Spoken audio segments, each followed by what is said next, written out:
Hey, what's up guys? It's Mike Lipowski. So volume is the most controversial topic when it comes to resistance training, then rep speed has got to be a close second. But I'm not here to dictate to you how fast or how slow you should be moving, just to simply provide you with some of the facts. Starting with the fact that as velocity increases, the magnitude of nerve impulse to move a limb must also increase. And a greater impulse produces a greater activation of motor units, which in turn stimulates a greater number of muscle fibers. Conversely, moving extremely slow reduces the amount of neuromuscular firing as well as reduces your effort, even though in many cases moving extremely slow does feel much harder. Now you would think that based on those two pieces of information that this is an open and shut case. You should go out there and you should lift as fast as you possibly can. But thanks to this guy named Newton, we actually know a thing or two about the physics of motion. And we know that the faster we lift the weight, or the heavier the weight is that we're lifting, the more muscular force we must produce, which, again, is a good thing. However, the more abruptly force increases, the greater the amount of strain on the soft tissue and the tendons. That's not such a good thing. And it's not even just when we're lifting the weight, it's when we're having to stop a weight that's increasing in kinetic energy.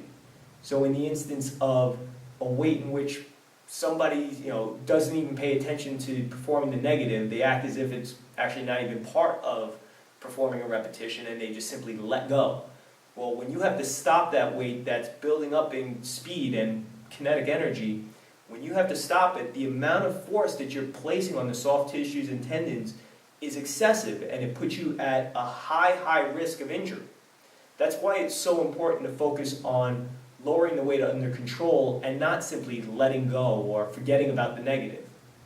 Now, again, thinking that speed might be a good thing, there's also something else we have to consider.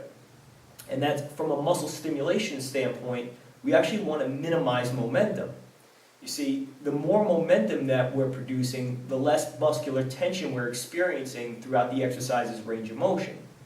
So while it might seem like a good idea to explode at the start of an exercise, if the weight's not heavy to the point at which we're not going to create a great amount of, we're going to slow down ourselves and not produce a great amount of momentum, if the weight's not heavy enough to do that, then we're just simply carrying through that range of motion by riding on the momentum that we created at the start.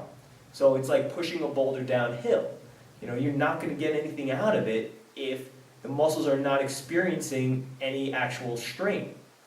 So the objective is to simply lift slow enough to minimize momentum and maximize muscular tension and muscle fiber recruitment. Now I know in the case of a power lifter or an Olympic lifter, that's going to go right out the window because of the fact that their sport involves them having to move explosively. Then practicing that at all times becomes critical. It's the SAID principle, the specific adaptation to imposed demands. You want to practice exactly what you're going to be doing in competition. But for the rest of us who aren't competing in powerlifting or Olympic lifting, the focus needs to be on how do we get the most or the greatest amount of muscular stimulation and muscle fiber recruitment. And that comes by moving at a pace at which we are activating a great number of fast twitch muscle fibers through fast twitch motor units, but at the same time, not moving so quickly that we're bypassing muscle fibers while performing an exercise. So we really have to experiment with different cadences based on the different exercises that we're doing.